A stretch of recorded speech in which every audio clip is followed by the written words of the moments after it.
আমাদের প্রতিবেশী দেশকে বলতে চাই, আমাদের দেশ নিয়ে আপনাদের ভাবার দরকার নাই। নিজের চরকায় তেল দেন, নিজের দেশ নিয়ে ভাবেন।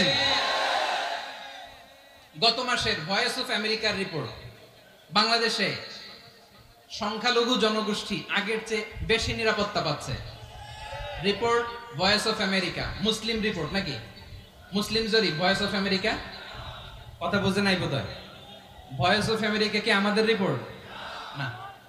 ভয়েস অফ আমেরিকার জরিপ, বাংলাদেশের সংখ্যালঘু জনগোষ্ঠী আগের চেয়ে ভালো নিরাপত্তা পাচ্ছে। শুধু এখানেই শেষ না, মাইক্রোসফটের একটা জরিপ শোনাই আপনাদেরকে। তারা সারা পৃথিবীতে গুজব, ভুয়া আর মিথ্যা নিউজ ছড়ানোতে কোন দেশ সেরা একটা রিপোর্ট করেছে। এর মধ্যে 1 নম্বরে এসেছে ভারতের নাম।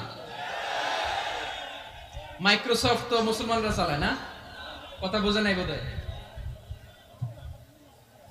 প্রতিবেশী দেশকে বলবো, আপনারা নিজের চরকায় তেল দেন, আপনারাও শান্তিতে থাকেন, আমাদেরকেও শান্তিতে থাকতে দেন। সব চেঞ্জ করা যায়, প্রতিবেশী চেঞ্জ করা যায় না। আমাদের ল্যান্ড তাদের ল্যান্ড, পাশাপাশি। আমরা চাই তারাও সুখে থাক, আমরাও সুখে থাকি, ঠিক কিনা? কিন্তু প্রতিবেশী হলে বন্ধুত্বপূর্ণ আচরণ করতে হয়। প্রতিবেশী যদি বন্ধু না হয়ে প্রভু হতে চায়, এরকম দানব প্রতিবেশী কেউ চায় না। ভারত যদি বন্ধুত্ব উপহার দেয়, আমরাও বন্ধুত্ব দিব, কি বলেন? তারা যদি বন্ধু সুলভ আচরণ করে, আমরাও বন্ধুত্ব উপহার দেব। কারণ আমাদের পররাষ্ট্র নীতি হচ্ছে সবার সাথে বন্ধুত্ব, কারোর সাথে বৈরিতা নয়। আলহামদুলিল্লাহ বলেন, কত চমৎকার পলিসি আমাদের। আমরা নির্বিবাদী, আমরা বাংলাদেশিরা শান্তিকামী। We are proud of that. এজন্য আমরা গর্ববোধ করি। আমাদের পররাষ্ট্র নীতি সবার সাথে বন্ধুত্ব, কারোর সাথে শত্রুতা নয়। তাই প্রতিবেশী দেশকে বলবো, আমার ভাইয়েরা, আপনারাও আমাদের ভাই, বন্ধুত্ব দিলে বন্ধুত্ব পাবেন। বন্ধুত্ব ইজ ওয়েলকাম, দাদাগিরি নয়। বন্ধুত্ব ওয়েলকাম, দাদাগিরি নয়। Loud and clear.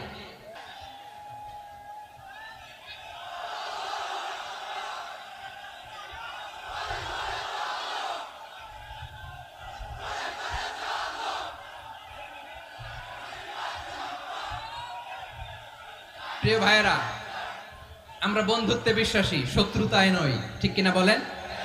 আল্লাহ আমাদেরকে বোঝার তৌফিক দান করুক। তাহলে এই যে তারা বলেছে এদেশে সংখ্যালঘুরা কষ্টে আছে, দুঃখে আছে, এটা কি ঠিক? বলেন, এটা কি ঠিক না? তারা ডিস ইনফরমেশন শেয়ার করেছে, এটা ঠিক নয়। আমার প্রতিবেশী বন্ধু রাষ্ট্রকে বলবো, আপনারা এটা করবেন না, এটা করবেন না। আমরা শান্তিতে আছি, আপনারাও শান্তিতে থাকেন, আমাদেরকেও শান্তিতে থাকতে দেন। এই যে চিটাগাংয়ের অ্যাডভোকেট আলিফ হত্যাকাণ্ডে গোটা বাংলাদেশ আমরা ধৈর্যের পরাকাষ্ঠা দেখিয়েছে, চিল্লায় বলেন ঠিক কিনা? আমাদের নেতা আমাদেরকে ডেকেছে, আমরা শান্ত থেকেছি। আমরা শান্ত থাকতে চাই, আমরা ঐক্যবদ্ধ থাকতে চাই। যে কোনো ষড়যন্ত্র রুখে দেওয়ার জন্য ঐক্যবদ্ধ প্রচেষ্টার কোনো বিকল্প নাই।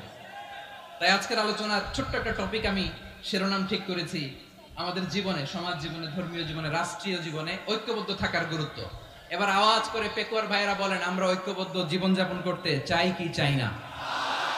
আল্লাহ তাআলা সে নির্দেশনাই দিচ্ছেন। আল্লাহ তাআলা ইরশাদ করছেন, ওয়া'তাসিমু বিহাবলিল্লাহি জামিআন ওয়া লা তাফাররাকু ওয়াযকুরু নি'মাতাল্লাহি আলাইকুম ইয কুনতুম আ'দাআন ফাআল্লাফা বাইনা কুলুবিকুম فأصبحتم بنعمته إخوانا وكنتم على شفا حفرة من النار فأنقذكم منها كذلك يبين الله لكم آياته لعلكم تهتدون الله أكبر পড়েন। আল্লাহ বললেন, ও গোলামেরা শোনো, ওয়া'তাসিমু বিহাবলিল্লাহি জামিআ, ও আমার গোলামেরা সবাই মিলে আল্লাহর রশিকে আঁকড়ে ধরো। আল্লাহর রশি হলো ইসলাম, আল্লাহর রশি হলো কোরআন। আল্লাহ বললেন, কোরআনকে আঁকড়ে ধরো, ইসলামকে আঁকড়ে ধরো। একা একা আঁকড়ে ধরলে চলবে না, জামিআ, সবাই মিলে আঁকড়ে ধরো। এই আদেশটা আমাদের জন্য দান করেছেন কে? আল্লাহ তাআলার নির্দেশ, ওয়া'তাসিমু বিহাবলিল্লাহি জামিআ, সবাই মিলে আল্লাহর রশিকে আঁকড়ে ধরো। হাবলুল্লাহ মানে আল্লাহর রশি। হাবলুল্লাহ মানে কি? রশি। এই হাবলুল্লাহ, আল্লাহর রশি বা আল্লাহর রজ্জু দ্বারা উদ্দেশ্য হচ্ছে ইসলাম।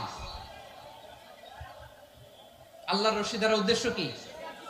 তাফসিরে অনেক ব্যাখ্যা এসেছে।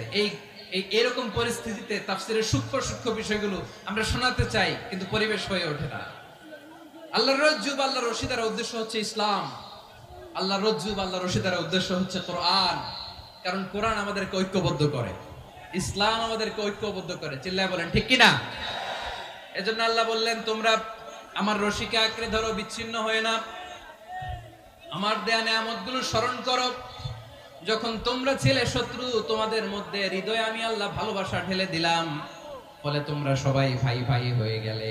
তোমরা সবাই ছিলে জাহান্নামের কিনারায়, জ্বলন্ত অগ্নিকাণ্ডের পাশে। আমি আল্লাহ দয়া করে ঈমানের বদৌলতে তোমাদেরকে আগুন থেকে ফেরালাম। আমি আল্লাহ দয়া করে তোমাদেরকে জান্নাতের পথ দেখিয়ে দিলাম। সুবহানাল্লাহ পড়েন।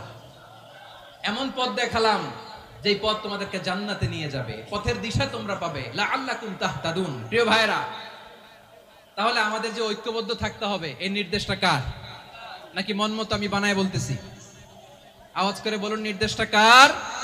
আল্লাহ। তাহলে আমাদেরকে ঐক্যবদ্ধ জীবন যাপন করতে হবে। প্রিয় ভাইরা, ইসলাম আমাদেরকে ঐক্যবদ্ধ করে। ইসলাম আমাদেরকে কি করে? সংঘবদ্ধ করে, ঐক্যবদ্ধ করে। বিচ্ছিন্ন হওয়া যাবে না। বিরোধ, বিচ্ছিন্নতা, মতানৈক্য, এগুলো আমাদেরকে ধ্বংস করে, আমাদেরকে দুর্বল করে। আর আমাদের ঐক্যবদ্ধ প্রচেষ্টা আমাদেরকে বিজয়ের দিকে এক ধাপ এগিয়ে নেয়। চিল্লায় বলেন ঠিক কিনা? এজন্য আল্লাহ বললেন, ওয়াতাসিমু বিহাবলিল্লাহি জামিআ। তোমরা আল্লাহর রশিকে আঁকড়ে ধরো, তোমরা ঐক্যবদ্ধ জীবন যাপন করো, তোমরা বিচ্ছিন্ন হয়েও না। বিচ্ছিন্ন হইলে লস, ঐক্যবদ্ধ হলে সেখানে কল্যাণ আছে না নাই?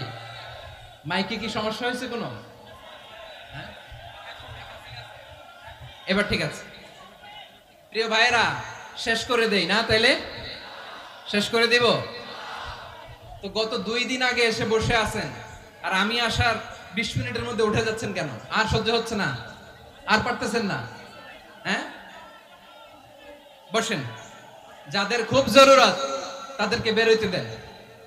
অনেকে সকাল থেকে বসে আছে, ওয়াশরুমে যেতে হবে, সারাদিন কিছু খায় নাই, পাগলের মতো বসে আছে। আমি জানি, সব রিপোর্ট আছে আমার কাছে। মেহেরবানি করে বিশৃঙ্খলা করবেন না, আল্লাহর ওয়াস্তে, আল্লাহর ওয়াস্তে। যাদের কষ্ট হচ্ছে বের হয়ে যান। আরো কয়েক মিনিট কথা বলে আমরা শেষ করব। আল্লাহর ওয়াস্তে, আল্লাহর ওয়াস্তে বলার পরেও এরকম বিশৃঙ্খলা করা মোটেও কাম্য নয়। প্রিয় ভাইরা, আল্লাহর ওয়াস্তে, এই শব্দটা কতবার ইউজ করেছি আমি, আল্লাহর ওয়াস্তে। আপনার বুক কাঁপে না?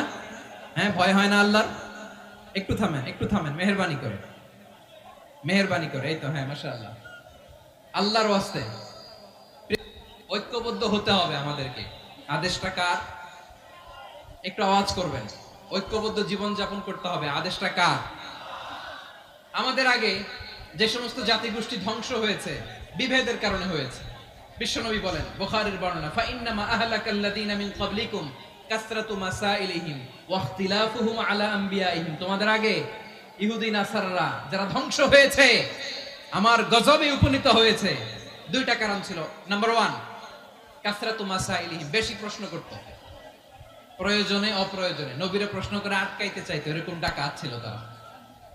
2 নাম্বার কারণ, ওয়াখতিলাফুহুম আলা আমবিয়াইহিম, ইখতিলাফ করার কারণে, বিভেদের কারণে, পারস্পরিক বিরোধে জড়ানোর কারণে তারা ধ্বংস হয়েছে। এখন বলেন, আমরা কি আল্লাহর গজব চাই? আমরাও কি তাদের মতো ধ্বংস হতে চাই? এজন্য আল্লাহ তাআলা সূরা আল ইমরানের 105 নম্বর আয়াতে বললেন, ওয়ালা তাকুনু কাল্লাযীনা তাফাররাকু ওয়াখতালাফু মিন বা'দি মা জাআহুমুল বাইয়িনাত ওয়া উলাইকা লাহুম আযাবুন আযীম। খবরদার, প্রমাণ পাওয়ার পরেও, দলিল নাজিল হওয়ার পরেও যারা বিরোধ করেছে, ইখতিলাফ করেছে, বিচ্ছিন্ন হয়েছে, খবরদার তোমরা তাদের মতো হয়ো না। যদি তাদের মতো হও তাহলে জেনে রাখো, ওয়া উলাইকা লাহুম আযাবুন আযীম, তাদের জন্য আমি মর্মন্তুদ শাস্তি প্রস্তুত করে রেখেছি। যারা বিচ্ছিন্ন হয়েছে, বিরোধ করেছে, তারা কারা? ইহুদি নাসারারা। এই আয়াতের তাফসীরে কাল্লাযীনা তাফাররাকু ওয়া ইখতালাফু, যারা বিচ্ছিন্ন হয়েছে, বিরোধ করেছে, তারা কারা? মুফাসসিরিন ইকরাম বলেছেন তারা ইহুদি নাসারারা। আওয়াজ করে বলুন তো তারা কারা? ইহুদি নাসারারা। বিষ্ণু ঈসা ইসলাম সুনানে আবু দাউদ এবং তিরমিজির হাদিসে বলেন, ইফতারাকাতিল ইয়াহুদু আলা 71 ফিরকা, ইহুদিরা 71 দল হয়েছে। ইখতিলাফ করতে করতে কয় দল? সবাই বলে নাই কয় দল? ওয়াফতারাকাতিন নাসারা আলা 72 ফিরকা, আর নাসারারা হইছে 72 দল। আওয়াজ করে বলুন তো কয় দল?